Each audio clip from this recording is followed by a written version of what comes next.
Dios les bendiga, hermanos, en esta noche. Espero se encuentren bien todos ustedes, sus familias. En esta semana hemos estado platicando con algunos estoy todavía por llamarles por teléfono para poder saludarlos y para poder saber cómo se encuentran. Y también esta semana, gracias a Dios, tuvimos nuestro primer bautismo en el tiempo de la pandemia. Y todo esto ha sido pues un mover de parte del Espíritu Santo en las personas. El teléfono también suena constantemente para poder dar consejería, preguntas de las personas y todos los medios que Dios ha puesto han utilizado, hermano, para poder llenarnos del Señor y poder también conocer algunas cosas que las personas tienen dudas, algunas preguntas. Y qué bueno que Dios nos permite a través de estos medios poder conocer la palabra del Señor, escucharla. Y sabemos que realmente la iglesia no es el edificio, sino la iglesia somos todos nosotros, las personas que podemos reunirnos aún en nuestras casas, con nuestras familias, y ahí mismo nosotros podemos predicar el Evangelio de Jesucristo. Y en esta noche yo quiero agradecerle por las oraciones que usted ha estado haciendo por todos los hermanos y hermanas que hemos puesto en nuestros tiempos de predicación. Gracias, hermanos, algunos de ellos ya han salido victoriosos de todo lo que estaban viviendo, algunos todavía se mantienen, hermanos, hospitalizados, pero gracias a Dios porque la mayoría ha salido adelante y hemos podido ver la mano de Dios y la misericordia rodeando nuestras vidas, guardando nuestros corazones. Y hermano, cuídese, guárdese para que el Señor cumpla su promesa, no tiente al Señor, sino pídale a Dios cada vez que usted vaya a salir por alguna razón, sea de trabajo, sea para hacer sus compras. Yo le invito a que usted ore a Dios y que le pida que su ángel vaya delante de usted, limpiando su camino y guardándole de toda peste, de toda destrucción, para que nuestra vida pueda ser siempre prosperada en todas las cosas. Y en esta noche yo quiero hablarles sobre un tema que hemos estado anunciando a través de nuestra página, que es las luchas apostólicas de Pablo contra 5 animales. Usted y yo sabemos que los cristianos, desde el momento en que recibimos a Jesucristo como nuestro Señor y Salvador, el diablo quiere destruir nuestra vida y quiere poner estorbo para que nosotros no nos preparemos y no maduremos, porque él sabe que ningún cristiano que se quede enano espiritualmente va a poder partir con el Señor el día del arrebatamiento. Por eso Él tiene un sumo interés en que nosotros estemos siendo gente ignorante, gente mediocre en cuanto al Evangelio, en cuanto a la palabra del Señor. Y por eso es importante que nosotros tengamos en cuenta la importancia de conocer lo que dice la Biblia. Y así como el apóstol Pablo dice la Escritura que peleó contra estos 5 animales, también el cristiano, figura Pablo de los cristianos, nosotros debemos también enfrentar a cada una de estas potestades o a cada uno de estos animales que son los enemigos del cristianismo y debemos de estar atentos para saber cómo responder ante las situaciones que se presenten o ante las tentaciones que se presenten en nuestras vidas. Por eso yo quiero hoy que hagamos una oración y pedirle a nuestro Dios que tenga misericordia de nosotros para que podamos recibir entendimiento, podamos recibir esa palabra. Le invito a que si usted tiene ahí su cuaderno, su lápiz o su pluma, empiece a hacer las anotaciones de lo que Dios hable a su corazón. Recuerde que nosotros somos solamente medios, hablamos, enseñamos, predicamos la palabra, pero usted recibe alguna revelación de parte de Dios y anótela ahí en su cuaderno, anótelo en su Biblia para que usted tenga claro que Dios le habló específicamente esa palabra o sobre esa área para que usted empiece a trabajar, ya sea para fortalecerla o para habilitarla y que usted pueda tener una vida victoriosa en Jesucristo. Y vamos a orar. Padre, yo te doy gracias en esta noche por tu palabra, que es lámpara, que es luz a nuestra vida, para que nuestro camino, Señor, no se llene de oscuridad, sino siempre, Señor, alumbre nuestro entendimiento y nuestros pasos sean firmes, sean seguros, sean constantes, Señor. Yo te pido en el nombre de Jesús en esta noche que tú nos ilumines, que tú nos alumbres, Señor, y traigas ese entendimiento de lo alto para que cada uno de nosotros no solamente podamos escuchar, sino también comprender tu palabra y podamos ponerla por obra en medio de nuestras vidas. Te damos gracias y te damos la gloria y la honra en el nombre de Jesucristo, tu Hijo. Amén, Señor.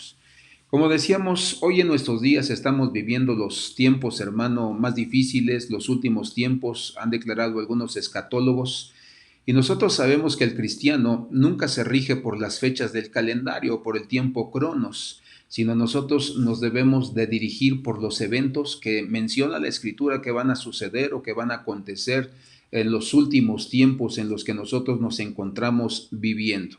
Y una de las características de este último tiempo, dice la Biblia que va a haber doctrinas demoníacas. Y dice la Biblia que no van a ser demonios o espíritus los que van a predicarlas o los que van a enseñarlas, sino dice la Escritura que van a ser hombres que se van a infiltrar dentro de la iglesia con el único propósito de engañar a los santos, de engañar a los cristianos. Pero si usted recuerda, nosotros hemos enseñado a lo largo de todos estos años que solamente puede ser engañado lo engañable. Cuando la Escritura dice aún los escogidos serán engañados, no se está refiriendo a los cristianos maduros, a los cristianos con conocimiento de la palabra, no se está refiriendo a los cristianos que ayunan, que oran, que predican la palabra del Señor. No, se está refiriendo a aquellos cristianos que entran a la iglesia, nacidos de nuevo, recibieron a Cristo en sus corazones, pero no tienen interés por la palabra, no tienen interés por prepararse, por acercarse a la unción del pastor, a la unción de los hermanos que están ayudando al pastor en la congregación, y se mantienen solamente de los sermones o de las enseñanzas de cada 8 días.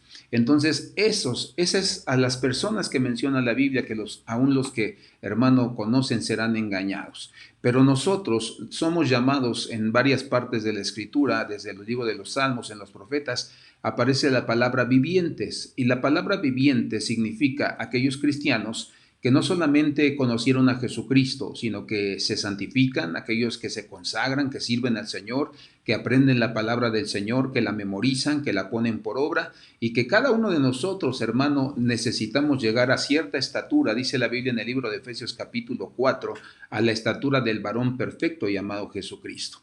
Por eso Jesús vino a esta tierra para iluminarnos y enseñarnos cómo debemos conducirnos en esta tierra, qué hacer y qué no hacer, para que nosotros en todos nuestros caminos y en todas nuestras obras agrademos al Señor.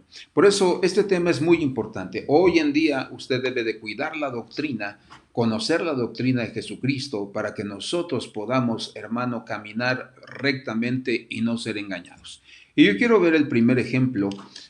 Hoy queremos ver sobre el primer ejemplo, y el primer ejemplo que yo quiero que veamos son los falsos maestros. Ese es el primer enemigo del cristiano que enfrentó el apóstol Pablo. Dice la Escritura que donde él llegaba a predicar, empezaban a llegar tras de él hombres que predicaban todo lo contrario, o le decían a la gente o enseñaban a las personas que sí se podía hacer las dos cosas, pecar y santificarse.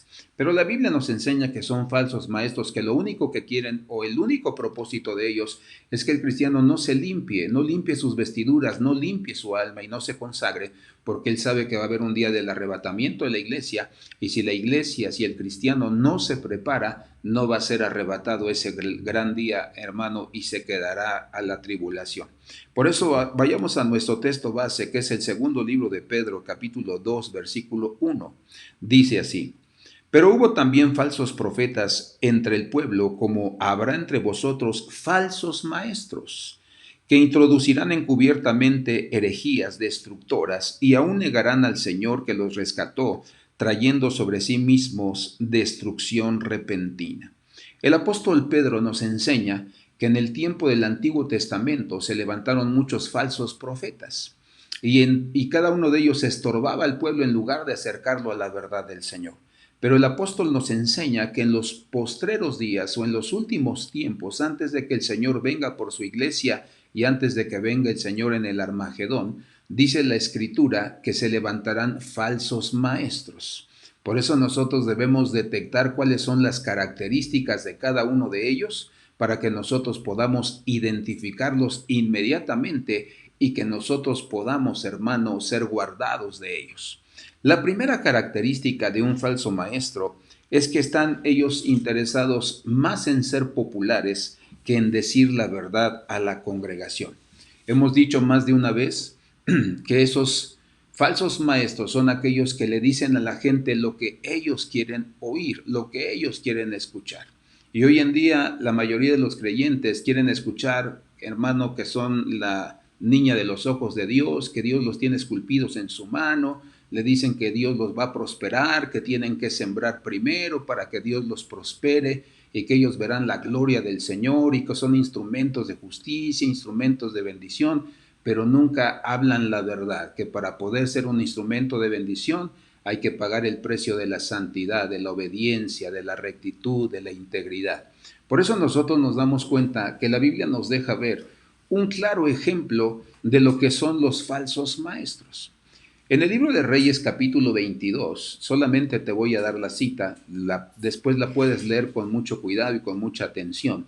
Dice el primer libro de Reyes capítulo 22, nos habla sobre un rey llamado Josafat.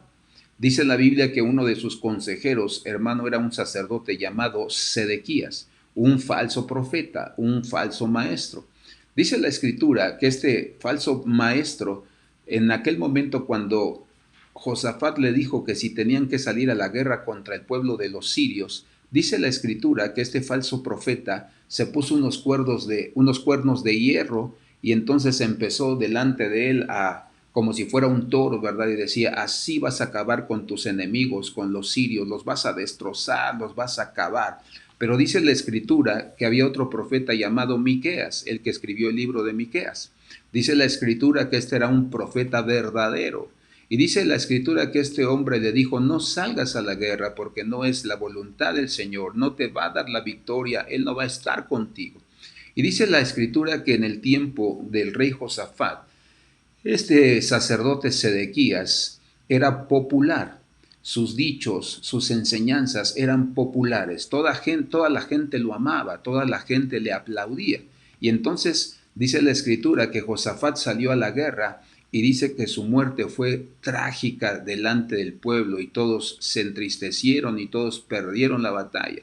Por eso nosotros nos damos cuenta que es importante que nosotros podamos saber que los falsos maestros buscan popularidad. Por eso hoy en día los falsos maestros hacen sus cultos o hacen sus iglesias como show, queriendo atraer a los mundanos, pero no confrontándolos. Les dan mucho espectáculo, les tientan mucho la carne para que la gente pueda asistir con ellos, pero solamente les dicen lo que la gente quiere escuchar. Pero nunca hay un llamado al arrepentimiento, a la consagración y mucho menos a un seguimiento para ver si esas personas que se entregaron o se rindieron a Cristo verdaderamente van a poder mantenerse firmes a través de un verdadero discipulado. Por eso nosotros nos damos cuenta cómo Josafat cayó en el engaño de un falso maestro, de un falso profeta. Y si tú recuerdas cuando leemos la escritura y la vida de Josafat, era un hombre que al inicio de su reinado tenía un discernimiento y un oído abierto a la voz del Señor, y entonces eso lo fue perdiendo porque escuchaba a un falso maestro. Por eso nosotros debemos tener cuidado. En la historia de los grandes filósofos hay un filósofo llamado Diógenes.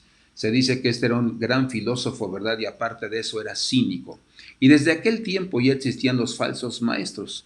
Y Diógenes dijo estas palabras en cuanto a los falsos maestros. Él dijo así: el método de los falsos maestros consiste en seguir lo que conduzca al aplauso de la multitud. Nuevamente, el método de los falsos maestros o la estrategia de los falsos maestros consiste en seguir lo que conduzca al aplauso de la multitud.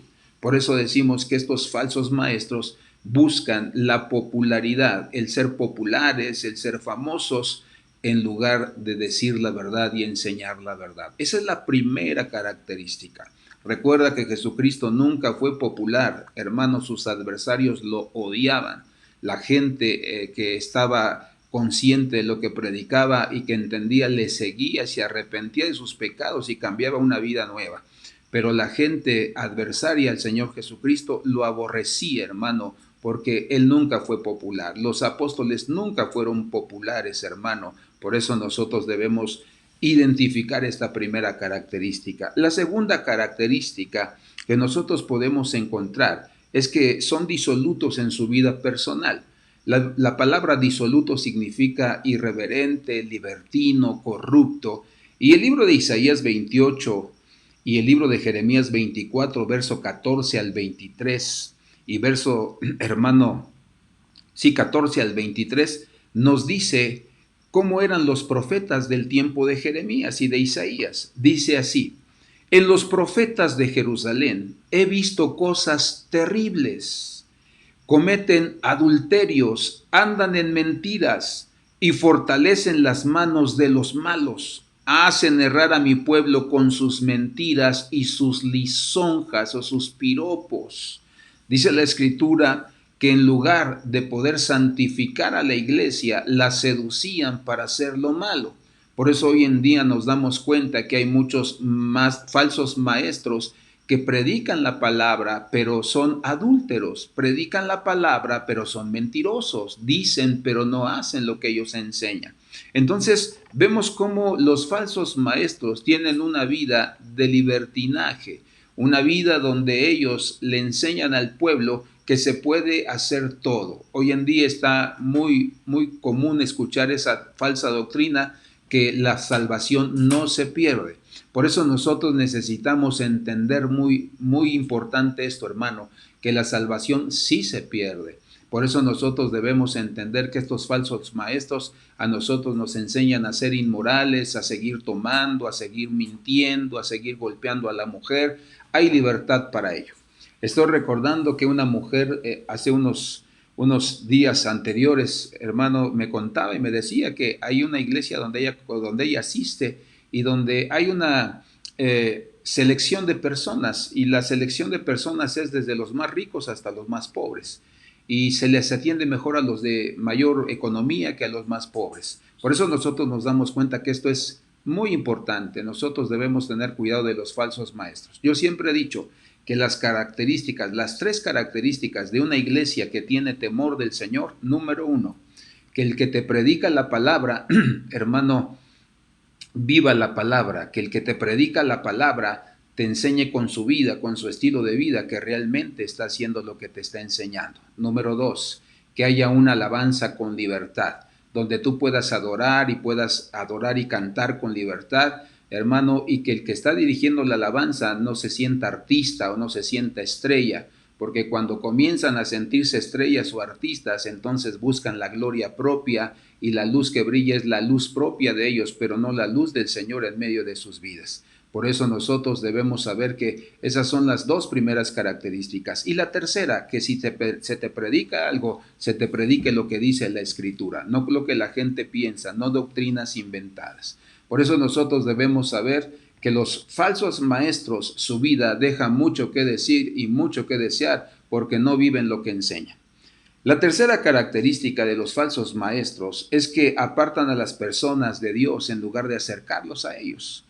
El libro de Deuteronomio capítulo 13, versículo 1 al 5, y el libro de Deuteronomio capítulo 18 al versículo 20 dice de la siguiente manera.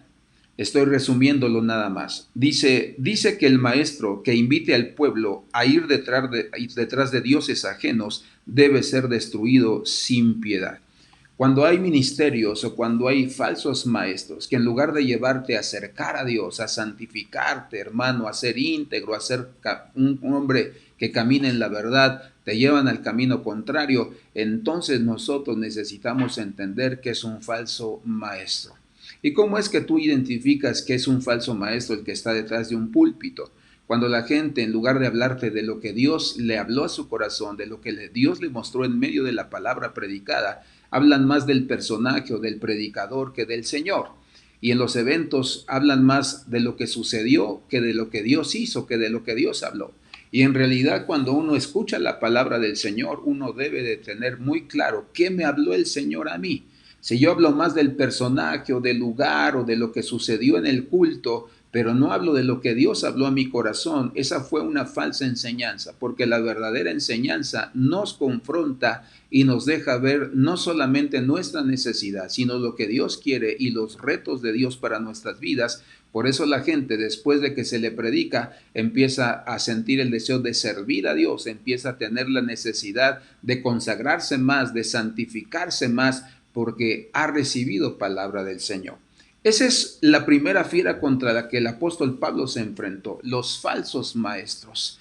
Y ellos, hermano, hablaban y criticaban de Pablo todo lo que podían, porque sabían que el mensaje de Pablo era verdadero. Y recuerda, el Evangelio no tenemos que defenderlo nosotros. El Evangelio se defiende solo, porque lo que va a diferenciar un evangelio de parte de Dios y un evangelio de un falso maestro son los resultados en el alma y en la vida o el estilo de vida de cada persona. Esa es la primera fiera con la que el apóstol Pablo se enfrentó.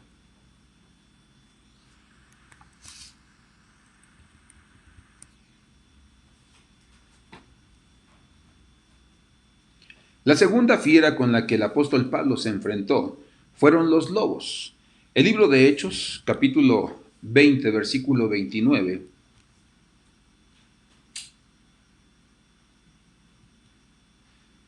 Los lobos son el segundo enemigo del apóstol Pablo. Y el libro de Hechos capítulo 20, versículo 29 dice de esta manera: porque yo sé que después de mi partida entrarán en medio de vosotros lobos rapaces, que no perdonarán al rebaño. El apóstol Pablo estaba advirtiéndole al pueblo que se levantarían, hermano, hombres llamados lobos rapaces, que lo único que querían hacer era abusar del pueblo. Pero para que podamos tener un poco más claro de quiénes son los lobos, vayamos a la siguiente cita. El libro de Juan capítulo 2, versículo 16 dice de esta manera: dijo a los que vendían palomas, quitad de aquí esto y no hagáis de la casa de mi padre casa de mercado. Nuevamente, y dijo a los que vendían palomas, quitad de aquí esto y no hagáis de la casa de mi padre casa de mercado. El libro de Mateo capítulo 21 versículo 13 nos habla de esta misma parte de la escritura y dice así: y les dijo, escrito está, mi casa, casa de oración será llamada, mas vosotros la habéis hecho cueva de ladrones. Entonces nosotros entendemos que el trabajo de los lobos es, hermano, hacer mercado o el poder vender el evangelio de Jesucristo. Ellos eran mercaderes del evangelio y la escritura nos dice que en el templo, cuando Jesús llegó y vio a estos, hermano, mercaderes del evangelio, dice que vendían tres tipos de animales. El primer tipo de animal que ellos vendían eran los bueyes. Los bueyes son figuras de los ministros de Dios.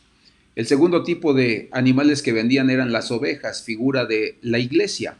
Y el tercer tipo de animal que ellos vendían eran las palomas, figura de la unción del Espíritu Santo.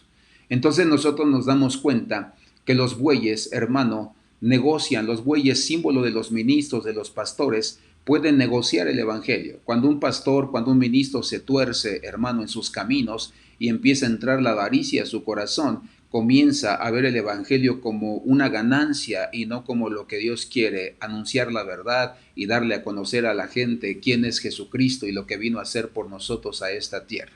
Por eso nosotros nos damos cuenta que en el segundo libro de San Pedro, capítulo 2, versículo 3, la Biblia nos enseña lo siguiente: y por avaricia harán mercadería de vosotros con palabras fingidas. Sobre los tales ya de largo tiempo la condenación no se tarda y su perdición no se duerme. Dice la primera parte del versículo, y por avaricia, por amor al dinero, harán mercadería o venderán, dice, de vosotros con palabras fingidas. Es decir, su evangelio no es verdadero. Le dirán a la gente nuevamente lo que la gente quiere escuchar.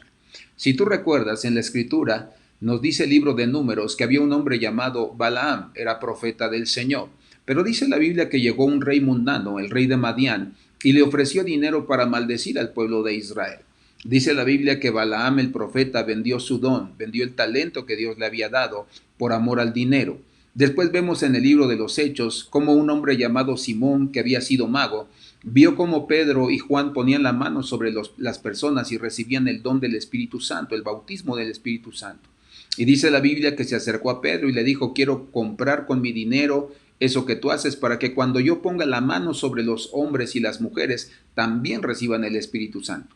Y dice la Biblia que el apóstol Pedro le exhortó y le dijo, veo que estás en cárcel de amargura, en hiel, en amargura completa. Arrepiéntete de tu pecado porque has pensado que el don de Dios se compra con dinero. Y si acaso te será perdonado tu pecado por lo que has pensado en tu corazón. Entonces dice la Escritura que los lobos son aquellos que son mercaderes del evangelio, que la avaricia, que la cuestión económica es la que marca la vida de estas personas.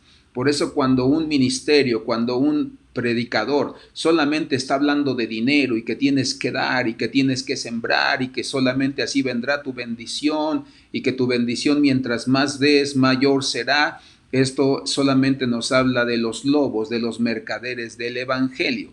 Por eso es importante que nosotros nos demos cuenta de esto. Pero vamos a ver cuáles son las características de los lobos. La Biblia dice en el libro de San Juan capítulo 10 versículo 13 lo siguiente. Así que el asalariado huye porque es asalariado y no le importan las ovejas. El contexto de este versículo nos enseña que el pastor da su vida por las ovejas. Es decir, Jesucristo está haciendo la diferencia entre los ministros verdaderos del Señor que se preocupan y que aman a la congregación y dan su vida por ellos, y los ministros que solamente la sirven por dinero. Por eso el Señor Jesucristo está hablando y está dando, hermano, a notar que hay muchos ministros que solamente los mueve el interés económico para que ellos puedan servir en una congregación. Es sabido de todos nosotros que en los Estados Unidos la mayoría de las congregaciones contrata al pastor y la gente es la que le da el dinero para que él tenga su ofrenda cada semana o cada mes, dependiendo del lugar y de las costumbres de cada país. Pero muchos de ellos empiezan, hermano, con el amor al dinero, con el deseo de ganar o de tener más. Y nosotros, hermano, debemos saber que el dinero es parte importante. El libro de Corintios nos dice el apóstol Pablo y nos enseña que el obrero es digno de su salario y que no pondrás bozal al buey que trilla. Es decir, el pastor sí va a trabajar por las ovejas, va a poder servir a las ovejas, pero también puede recibir un sueldo. Y también como en los casos de muchos de nosotros que cuando no había lo suficiente para nuestro sueldo, hermanos, siempre hemos tenido manos para trabajar y tenemos la habilidad y la mente de Cristo para poder sufragar nuestros gastos cuando no alcanza dentro de la congregación. Pero nosotros queremos entender claramente que esta es la primera característica, gente que solamente se interesa en la cuestión económica y no le interesa el estado de las ovejas ni las situaciones difíciles por las que puedan pasar, ni aún el estado de gozo que ellos puedan experimentar, porque ni siquiera en los momentos de victoria están con su iglesia. Segunda característica de los lobos es que se venden a otros. Como hemos mencionado, ellos venden su don. Ellos van con el mejor postor. Hoy en día nosotros hemos tenido la experiencia a través de los congresos que realizamos. Realizamos 3 congresos por año, el congreso para las damas, el congreso para los jóvenes y el congreso para los pastores. Y nos hemos encontrado con la sorpresa de que muchos de los predicadores o de los pastores famosos en todo el mundo, muchas de las ocasiones, hermano, menosprecian las invitaciones porque lo primero que preguntan es si podemos darles la cantidad que ellos nos piden. Y hermano, yo no estoy en contra de que nosotros podamos bendecir algún ministerio o algún siervo del Señor. Lo que sí no nos gusta y que no vemos bien es que cobran cantidades exuberantes. Estamos hablando de que hay ministerios que cobran hasta 200,000 pesos o 300,000 pesos cuando sus gastos, hermano, quizás solamente son 30,000 o 40,000 pesos. Entonces, estamos hablando de que muchos de ellos venden su don, venden su talento. Por eso nosotros debemos tener mucho cuidado, porque si tú recuerdas, la Biblia dice en el libro de Apocalipsis capítulo 18 que el origen de la avaricia se encuentra en Babilonia. Esta parte del libro de Apocalipsis nos dice que eran mercaderes y que se dedicaban a todo tipo de mercadería, vendían de todo tipo de cosas. Pero una de las cosas que ellos hacían, hermano, es que también vendían o se dedicaban al comercio de los esclavos, de las almas humanas. Y hoy en día nos damos cuenta que esta es una de las características de Babilonia, del espíritu inmundo de Babilonia, que ha atacado y que ha, hermano, hecho caer a muchos de los siervos y siervas del Señor. Hay un pastor que estuvo en Coatzacoalcos, cobijado por un ministerio mundial muy conocido y muy famoso, que él estaba vendido no solamente, hermano, al ministerio a quien él servía, sino estaba vendido, se había casado con el César, con el gobierno, y llegó a tal manera que era un hombre que abusaba de las adolescentes y era sabido por las autoridades, pero le cobijaban y le guardaban. Lo más triste de esta historia es que su esposa estaba cansada de ver lo que era su marido y ella consintiendo las prácticas inmorales de su marido, que ella lo asesinó. Entonces es tan terrible cuando nosotros nos dejamos atar por el espíritu de la avaricia que queremos más y más y más. Y yo no estoy en contra de que un siervo viva bien, pero hermano, tener una, hermano, mansión, tener tanto, tanto y tanto, les hace perder, hermano, el propósito verdadero por el cual Jesucristo a nosotros nos ha llamado. Hay mansiones que cuestan millones de dólares. ¿Por qué no las invertimos mejor en predicar el evangelio? ¿Por qué no nos vayamos tan lejos? ¿Por qué no ir a las sierras de nuestra nación? ¿Por qué no ir a la gente, hermano, a nuestros indígenas y poderles llevar el evangelio y poderles llevar mejor condición? Es importante que nosotros entendamos lo que dice la palabra, y Pablo nos lo enseñaba: teniendo sustento y abrigo, estemos contentos. Entonces, es importante que nosotros sepamos que la segunda característica de los lobos, hermano, es que venden su don, venden su unción. Pero lo más terrible de esto es que en lugar de hacerse siervos del Señor o ministros de Dios, se hacen siervos de los hombres, ministros de los hombres, y solamente quieren halagarlos y, hermano, que ellos se sientan bien. Y la tercera característica de los lobos es que buscan, hermano, hacerse muy, pero muy ricos ellos mismos y tener, hermano, dinero y tener cosas. Y cuando alguien ama demasiado tener y tener y tener y tener, se le olvida que no nos vamos a llevar nada de este mundo. Entonces la insistencia de comprar y de tener más de lo que realmente necesitamos nos enseña que son ganancias personales. Recuerdo en este momento que hubo un pastor que tuve que ir a supervisar y que no quería salir de ese lugar. Lo invitaban a otras iglesias a poder participar, iglesias más grandes, para que fuera pastor, pero él decía, esta fue la frase, el argumento que él utilizó cuando le confronté junto con otro pastor que me acompañó, y recuerdo que este pastor dijo: es que esta es la herencia de mis hijos. Esto es lo que yo le voy a dejar a mis hijos, y si yo me voy a otro lugar, yo ya no voy a poderle dejar herencia a mis hijos. Hermano, dice la Biblia que cada uno de nosotros sirvamos a nuestro Dios y que Dios nos va a bendecir de tal manera que no tenemos por qué apropiarnos de la obra del Señor, sino tenemos que nosotros dejarnos guiar por el Espíritu Santo, y que sea Dios quien nos deje, hermano, la mejor herencia y no nuestros padres o el pastor a sus hijos. Por eso yo quiero que tú estés muy claro con esto. Estos son los lobos.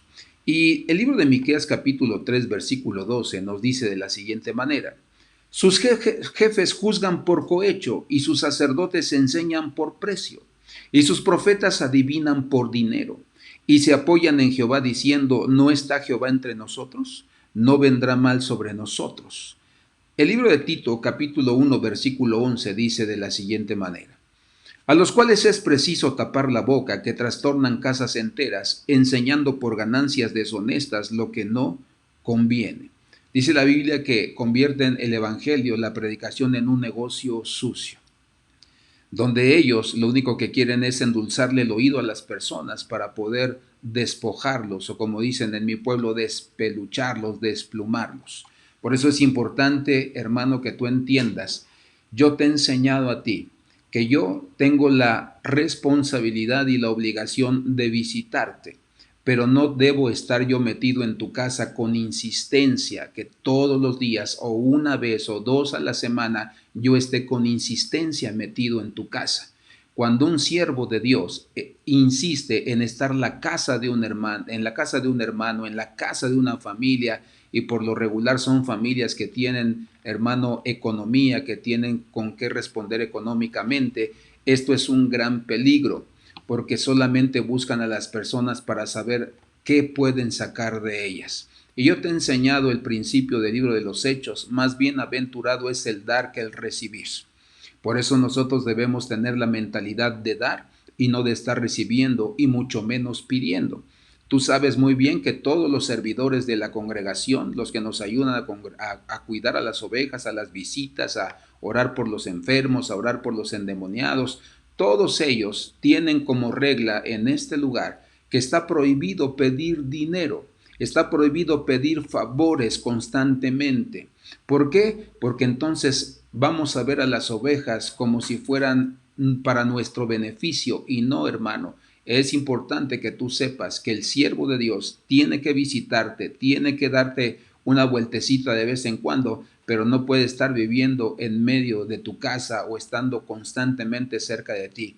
Recuerda lo que dice el libro de Proverbios, y yo se los he enseñado a todos ustedes: detén tu pie de la casa de tu vecino, no sea que hastiado, ¿verdad?, se harte de ti. Entonces, por eso nosotros necesitamos entender esto. Son principios que están en la palabra.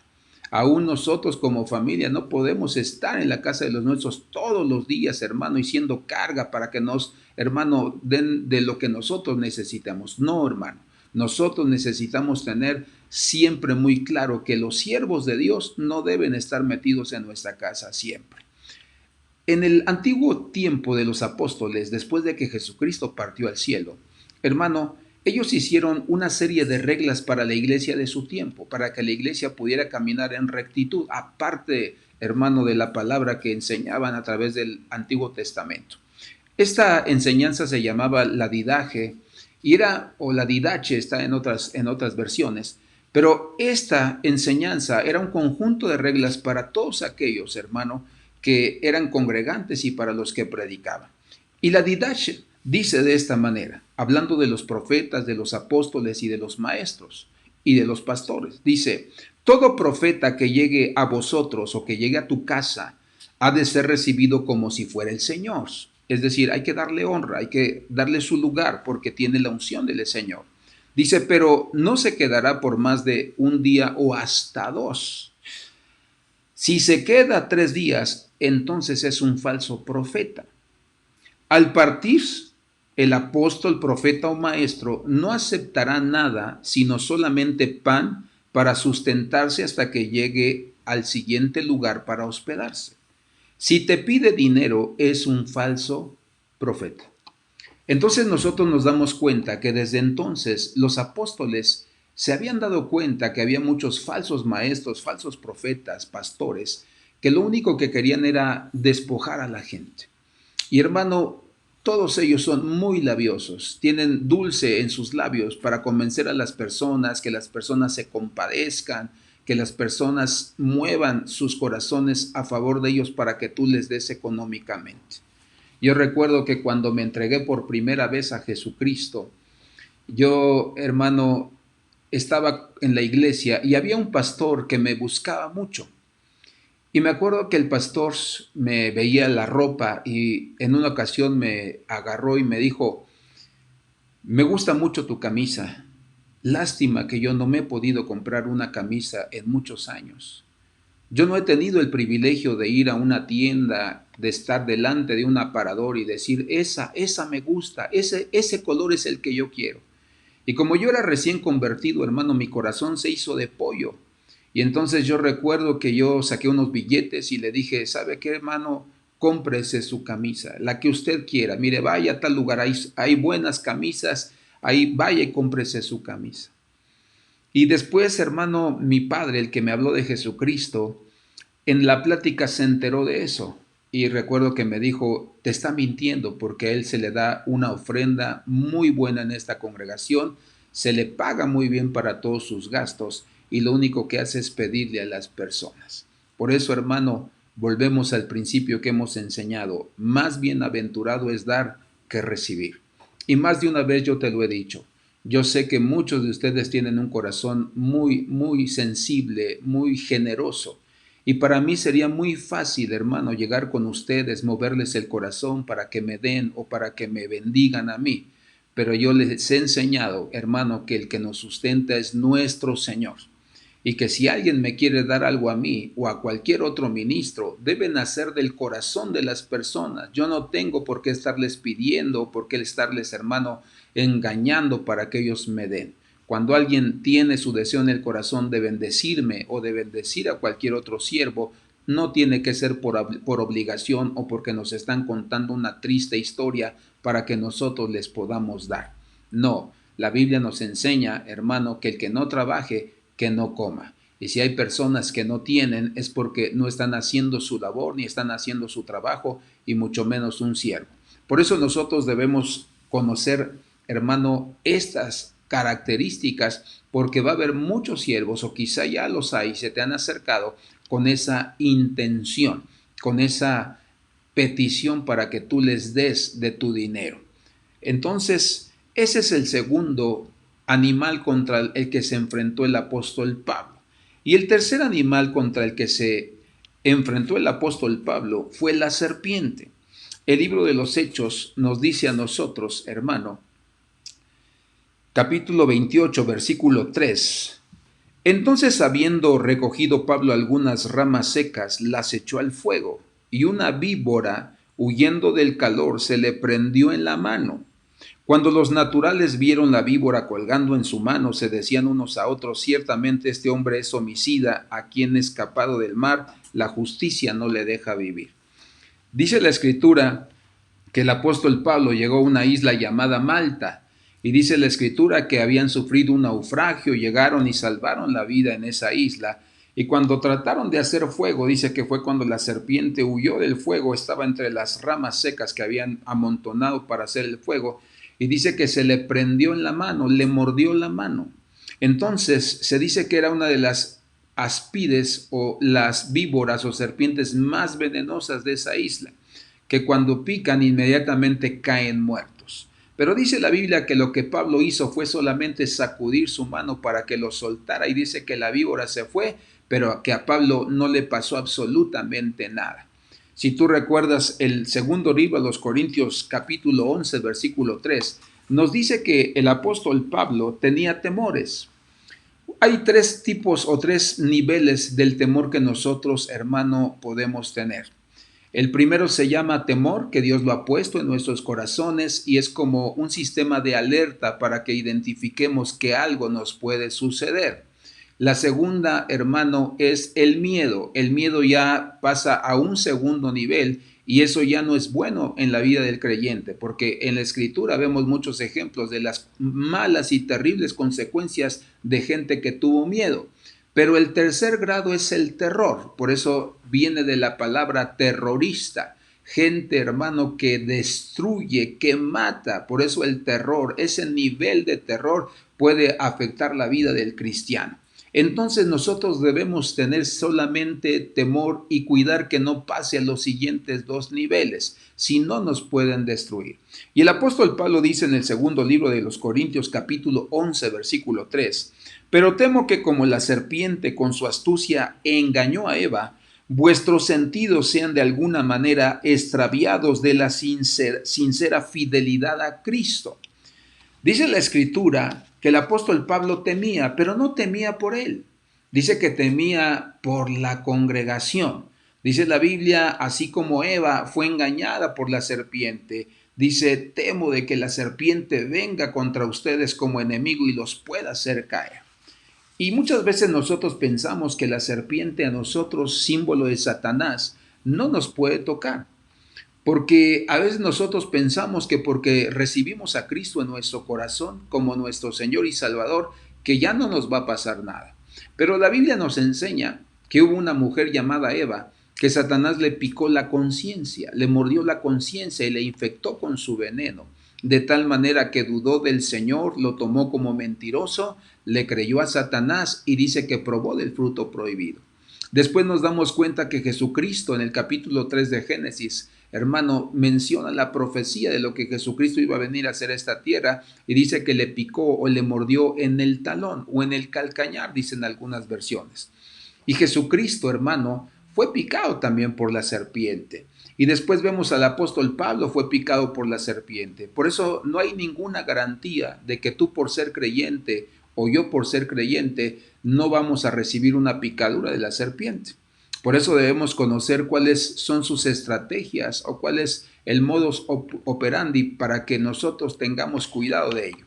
Y la Biblia nos enseña que la primera característica de la serpiente la encontramos en el libro de Génesis capítulo 49 versículo 17. Dice de esta manera: será Dan serpiente junto al camino, víbora junto a la senda que muerde los talones del caballo y hace caer hacia atrás al jinete. La tribu de Dan, hermano, dice que era como una serpiente junto al camino y que cuando picaba, dice que los jinetes, los valientes, los fuertes, los guerreros, caían atrás, dice, y sufrían el descalabro, sufrían la caída. Este versículo nos está hablando acerca de que la serpiente, la primera característica es que hace que la gente caiga y se vuelva atrás. La palabra lo llama caer, lo llama, hermano, volver atrás, o la palabra usada es apostasía. Es decir, volver a nuestras antiguas costumbres, a nuestra antigua forma de vivir, nuestra antigua forma de pensar, de hablar, de expresarnos. Por eso nosotros tenemos que tener muy claro que el Señor nos sacó de tres lugares. El Señor nos sacó de Egipto, donde éramos esclavos, esclavos de la amargura, esclavos de vicios, la situación que pasábamos antes de conocer al Señor. Después nos sacó de Sodoma, símbolo de la inmoralidad, de la depravación sexual. Muchos de nosotros éramos inmorales. Pero dice que también nos sacó de Babilonia, el amor al dinero, la avaricia, el deseo por las cosas materiales, por las cosas económicas. Dios ya nos sacó de ese estado, ya nos sacó, hermano, de esa tierra vieja, de esa tierra, la dejamos atrás. Pero mucha gente todavía hoy, hermano, guarda un baúl de los recuerdos y busca sus recuerdos y se goza y se acuerda y se vuelve a deleitar de todo lo malo que hizo. Y nosotros debemos saber que ya fuimos sacados de Egipto, de Sodoma y de Babilonia. Por eso nosotros tenemos que tener, hermano, claridad en que nosotros ya no podemos vivir una vida como la de antes. Imagínate que el Señor venga y nos ve espigando en un campo que no le pertenece a Él. ¿Tú cómo crees que se va a sentir el Señor? Cuando el Señor tiene un campo, hermano, abundante, un campo amplio para que nosotros podamos comer y podamos saciar nuestra sed, nuestra necesidad, y que nos hay en el campo de Satanás. Por eso nosotros necesitamos entender claramente que la primera estrategia de la serpiente, hermano, es que nosotros volvamos atrás. Yo no sé si tú te has echado tus escapaditas a las cantinas, a los bares, a los antros. Yo no sé si tú sales de repente por tu cervecita, por tu botella de presidente para emborracharte. Yo no sé si tú lo estés haciendo. Yo no sé si tú sigas en algún momento murmurando, mintiendo, haciendo lo malo, pero déjame decirte que eso es volver atrás, hermano. Cada uno de aquellos creyentes que todavía vuelven a sus costumbres antiguas, a las costumbres del viejo hombre, entonces tú identificas que la víbora les picó. La estrategia de la víbora, hermano, funcionó en cada uno de ellos, por eso ellos han caído hacia atrás y ellos no están bien parados, no están obedeciendo completamente al Señor. Por eso dice la Biblia que en Cristo nueva criatura soy. Las cosas viejas pasaron y aquí todas son hechas nuevas desde que conocimos al Señor. Esa es la primera estrategia de la serpiente. Por eso nosotros debemos tener cuidado. Cuando tú tienes el deseo de seguir haciendo lo que hacías en tu vida antigua, es una intermitente o una alarma que te está diciendo que si no tienes cuidado y cierras puertas, vas a volver a tu vida pasada. Y la segunda característica de la serpiente es, hermano, hacer a la gente que deje de servir.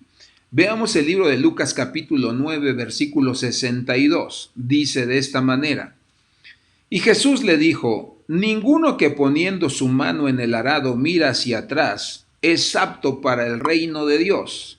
Y Jesús le dijo: ninguno que poniendo su mano en el arado mira hacia atrás es apto para el reino de Dios. Este texto nos enseña que el Señor no quiere un servicio a medias o un servicio a modo. Dice la Biblia que Él quiere que nosotros le demos un servicio total. Hermano, cuando nosotros recibimos a Jesucristo, no solamente recibimos la cruz, sino también recibimos la corona, donde nuestros pensamientos tienen que ser limpiados y lavados por la sangre de Jesucristo para que nosotros anhelemos servir al Señor y no volvernos atrás y dejar de servirlo. Ese es el propósito de la cruz, hermano, y el propósito de la corona. Cuando a Jesucristo le pusieron la corona sobre su cabeza, dice la Escritura que derramó sangre, gotas de sangre, hermano, derramaba a través de su cabeza por las heridas de las espinas. Pero también dice la Escritura que le dieron, hermano, con una vara, y dice que le varearon la cabeza. La estrategia de Satanás al darle varazos en la cabeza a nuestro Señor era matarle las neuronas para que el Señor no estuviera consciente y no supiera lo que tenía que hacer en la cruz del Calvario. Pero el Señor Todopoderoso le dio la fortaleza, le dio el entendimiento, y el Señor Jesucristo hasta el último momento nos muestra en la cruz del Calvario que Él estaba entero y que Él sabía y tenía conocimiento pleno de lo que estaba haciendo en ese momento. Por eso dice la Escritura que rechazó el vinagre, hermano, acompañado con licor, para no contaminarse o para no adormecerse, no quedar en un estado de borrachera, para que Él cumpliera el propósito de Dios cabalmente o 100%, hermano, lo que el Señor le mandó a hacer. Por eso nosotros nos damos cuenta de la importancia de, hermano, no volver atrás, no dejar de servir al Señor. Amado hermano, si tú eras una persona que servía al Señor, pero por alguna circunstancia dejaste de servirlo, yo te invito a que te encarriles y que vuelvas a buscar tu posición. Recuerda que en el Señor siempre hay oportunidades. El Señor siempre nos da la oportunidad de poder enmendar y de poder rectificar nuestros caminos. Y si tú por algún tiempo te has apartado, dejaste de servirle al Señor, el privilegio, hermano, de predicar la palabra, el privilegio de orar por las personas y que milagros, prodigios y maravillas sucedieran, hermano, es ahí cuando nosotros nos damos cuenta de todo lo que nos hemos perdido. Cuando nosotros oramos por los endemoniados y nos damos cuenta que en lugar de que ellos nos atormenten a nosotros nos atormentamos a ellos y les declaramos lo que dice la poderosa palabra de Dios y les recordamos cada hecho de liberación y cada victoria que el Señor le dio a su pueblo. Los demonios, hermano, gritan, rebuznan de dolor porque ellos saben que nuestro Dios es todopoderoso. Y cuando les recuerdas que mayor es el que está con nosotros que el que está en el mundo, hermano, huyen despavoridos delante del Señor. Todos esos son los privilegios que tenemos los que servimos al Señor. Dice la Biblia que sí es, hermano, un camino difícil, duro, porque, hermano, hay que vencer enemigos, hay que romper atmósferas espirituales. Pero la satisfacción que uno tiene y los recuerdos que viven en medio del corazón y del alma son todas aquellas personas que fueron libertadas del pecado, libertadas de los demonios, libertadas de las enfermedades. Y nos damos cuenta cuán pequeños y cuán débiles somos nosotros y que el poder, la potencia que actúa no es nuestra, sino es del Señor a través de su Espíritu Santo. Por eso, si tú te has apartado de servir al Señor, si tú has abandonado la trinchera donde el Señor te había colocado, yo te invito a que te acerques nuevamente. Yo te invito a que dejes esa actitud mediocre, esa actitud de enojo, de derrota. Deja de chillar y de lloriquear, hermano. Ven aquí y dile al Señor, Señor, yo quiero ser restaurado, yo quiero ser ayudado. Porque déjame decirte, hermano, que cuando una serpiente nos pica en la mano, lo que hacen las personas de los pueblos o de las sierras es que se abren ahí donde les picó y con su misma boca empiezan a sacar, a succionar la sangre y la escupen para que no mueran. Pero imagínate si nos pica en el pie, hermano, tu boca no alcanza hasta el pie. Ninguno de nosotros somos contorsionistas. Entonces, cuando la serpiente te pica en el pie, tienes que ir a buscar al ministro de Dios, al ungido del Señor, para que chupe esa sangre, ese veneno y lo saque de tu cuerpo y seas sanado y seas restaurado. Por eso yo te invito, amado hermano, a que busquemos al Señor y que cada uno de nosotros tengamos una actitud correcta y valiente delante del Señor. Chupemos ese veneno que nos ha inyectado y echémoslo en tierra, hermano, para darnos cuenta que no tiene poder ni autoridad sobre nuestras vidas. Esto es lo que nos enseña, hermano, este animal contra el que el apóstol Pablo peleó y luchó y lo venció. Recuerda, la consigna del Señor a nuestras vidas es hacia adelante y nunca hacia atrás. Por eso es importante que tú tomes tu lugar, que te coloques en tu posición y que, hermano, nada te haga nuevamente caer ni retroceder ante la adversidad.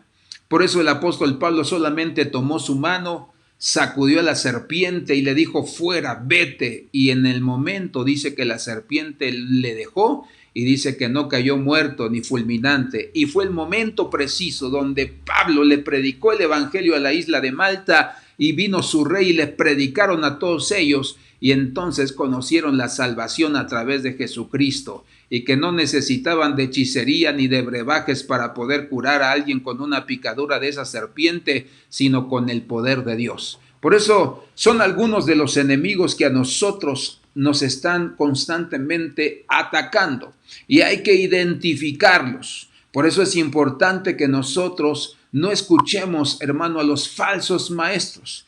Esta semana había una persona que me decía, pastor, mi hermana ha estado viendo a los adventistas, ha estado viendo a fulano de tal, ha estado viendo a los mesiánicos judíos y hoy está confundida, hoy tiene esta confusión. Hermano, mira el evangelio. El evangelio es lo que realmente te va a enseñar, te va a instruir. sé fiel a tu congregación, sé fiel a tu pastor, a tu unción, a tu cabeza, y entonces tú vas a poder darte cuenta que el Espíritu Santo te va a dar la enseñanza y te va a dar la revelación para que tú puedas aprender como Él quiere que nosotros lo hagamos. No andes picando por aquí, por allá, porque, hermano, hay muchos falsos maestros, hay muchas fieras, hay muchos, hermano, que lo único que quieren es engañar al pueblo para que no llegue al grado de santidad ni de madurez, porque viene el arrebatamiento de la iglesia y saben que si no lo logran, se van a quedar. Y quiero cerrar con dos versículos en el libro de Hebreos capítulo 10, verso 39. Dice, pero nosotros no somos de los que retroceden para perdición, sino de los que tienen fe para la preservación del alma.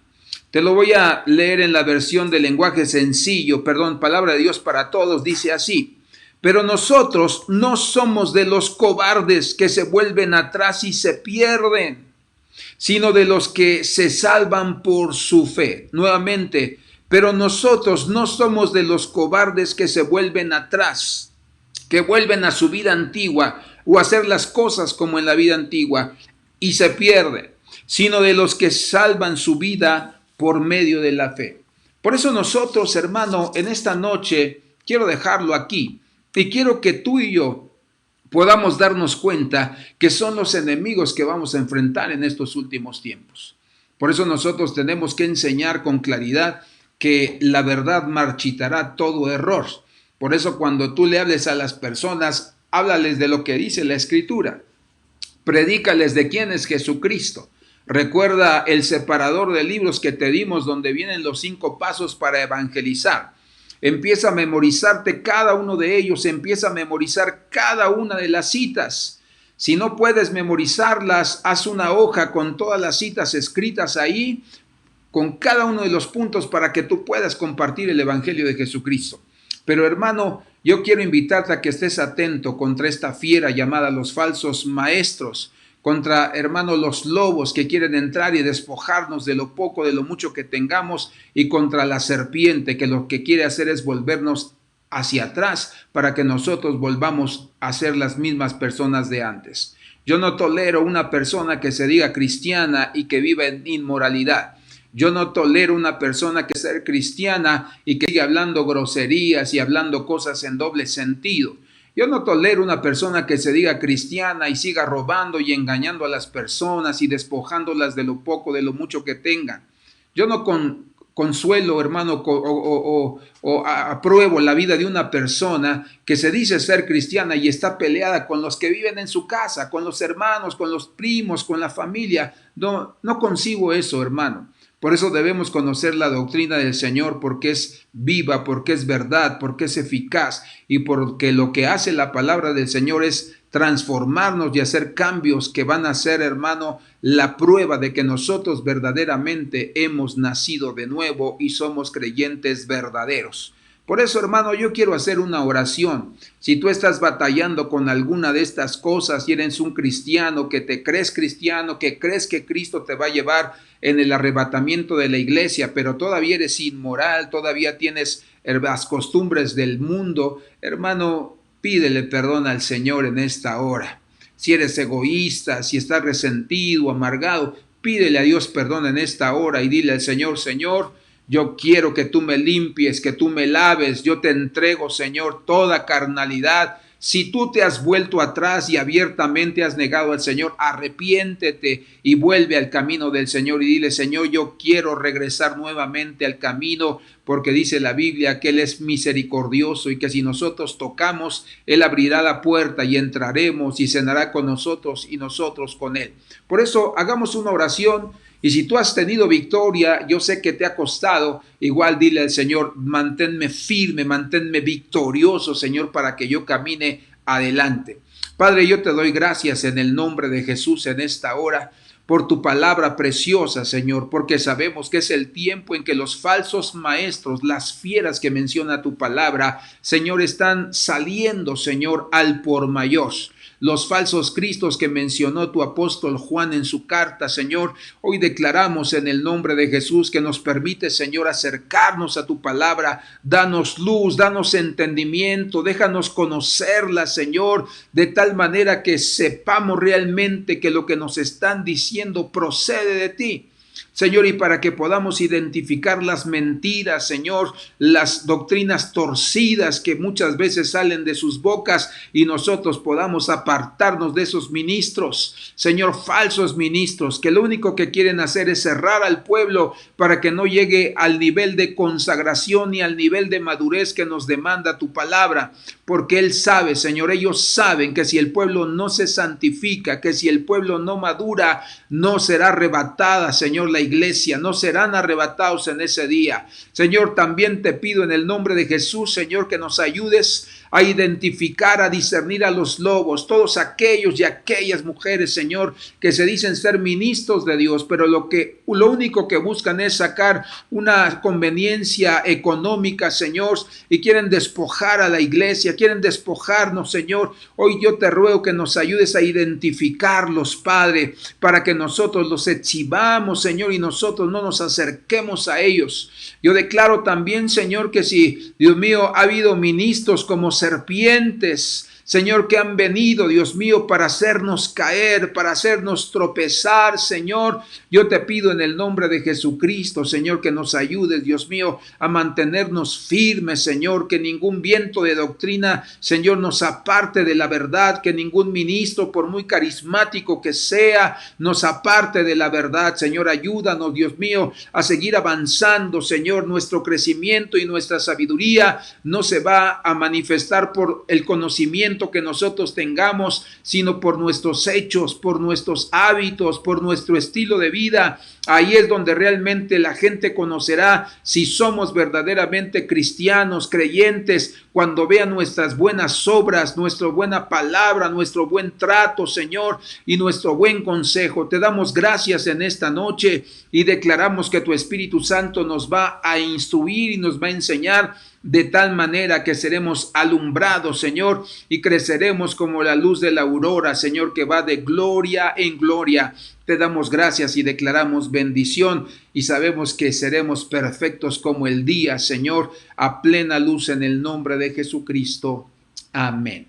Pues mis amados hermanos, estos son algunos de los enemigos a los que nosotros nos enfrentamos y nosotros debemos tener mucho cuidado de cada uno de ellos. Yo le invito a que pueda ver nuevamente esta enseñanza y pueda tomar sus notas y pueda usted, hermano, evaluar su vida, que usted analice sus caminos y que usted mismo se califique para que usted pueda fortalecer cada una de esas áreas. Y en esta noche yo le agradezco por su tiempo y antes de despedirnos yo quisiera invitarle y recordarle que este domingo vamos a tener nuestra Santa Cena. Y yo quiero invitarle a que se prepare con el pan, se prepare con el vino, para que nosotros podamos participar de este momento, que usted el día de mañana pueda darse un momento para meditar en sus caminos, en su corazón, en su comportamiento, y que usted pueda preparar su espíritu, su alma, su cuerpo, para que usted goce de volver, hermano, a renovar su pacto con el Señor a través de la Santa Cena. Prepárese, vamos a hablar acerca de la sangre de Cristo, lo que la sangre de Cristo ha hecho en nuestras vidas y lo que sigue haciendo, hermano, si nosotros nos mantenemos bajo esa sangre, bajo esa cobertura. Por eso en esta noche, hermano, le invito a que tome nota de esto que estamos diciendo, se prepare y que podamos estar conectados. Le agradezco mucho por todo lo que usted ha puesto el empeño. Yo sé que ha dejado de hacer aún algunas cosas para estar presente y yo quiero que usted sea bendecido. Y yo quiero orar por usted antes de despedirnos, agradecerles a todos aquellos que han mandado y han enviado sus diezmos, sus ofrendas. Gracias, hermano, por sus ofrendas, por sus diezmos. Ha sido una bendición, hemos sido prosperados. Dios ha traído también bendición a nuestras vidas a través de nuestras familias, a través de amigos. Y gracias, hermano, por su fidelidad al Señor. Quiero orar que Dios le sea prosperando su alma, sea prosperando su economía, su trabajo y todo lo que usted tiene y que no pueda ser tocado por el enemigo, sino al contrario, nosotros podamos ser guardados en nuestros trabajos, negocios y economía, y que todo lo que hagamos prospere. Señor, yo te doy gracias por la vida de cada uno de mis hermanos en esta noche. Gracias te damos porque tu Espíritu Santo se mueve con poder y se mueve con gran gloria.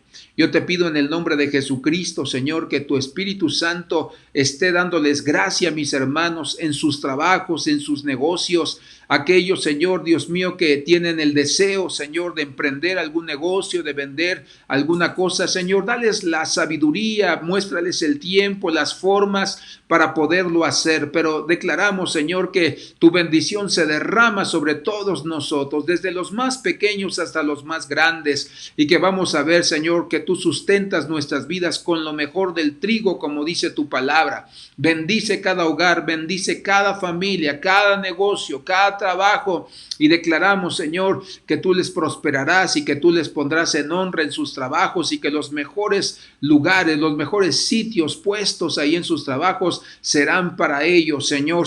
Guíalos en todo momento, Señor, y dales ese espíritu de administración, de sabiduría que le diste a José, que le diste a Daniel, a Nehemías, para administrar, para edificar, y que vean, Señor, que tú estás en medio de ellos. Te damos gracias y declaramos bendición por cada uno de ellos, y que en esta noche todos y cada uno de nosotros podamos, Señor, descansar, y que nuestro sueño sea reparador y podamos levantarnos con nuevas fuerzas, Señor, con un entendimiento mayor y siempre con el deseo de honrarte en todos nuestros caminos. Te damos gracias en el nombre precioso de Jesucristo. Amén. Dios le bendiga, amado hermano. En esta noche nos somos despedidos y le esperamos en nuestra próxima transmisión. Dios le bendiga.